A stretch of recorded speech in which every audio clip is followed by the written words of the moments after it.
Don't get too close. I know, it's really close to my face and it's making me really self-conscious. Yeah, it's 360. This is the Rylo. It's a 360-degree camera.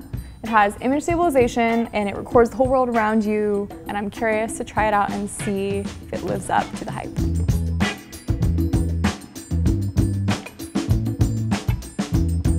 So there's lenses on both sides, which kind of looks wild for a camera. We're so used to just one side and then having a screen on the other so you can see the photo. So download the app. I think this is how you do all of the editing and the choosing of the frame. Ooh, it beeped. So it seems like it doesn't have Bluetooth or Wi-Fi, so if I disconnect this, I can't see what I'm shooting on the phone. Like with GoPros, you usually can look and see exactly what you're shooting in real time on your phone. We're walking around. People do not look happy to be filmed right now.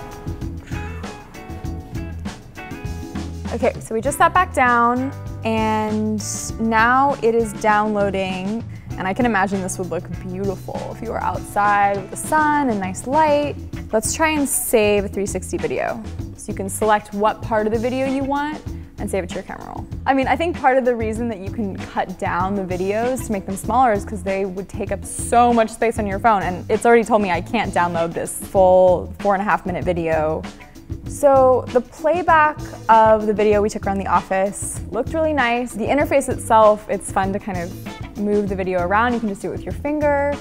That being said, while the video itself looks nice, some of the logistical problems with the camera it would make me much more hesitant to use it on a regular basis.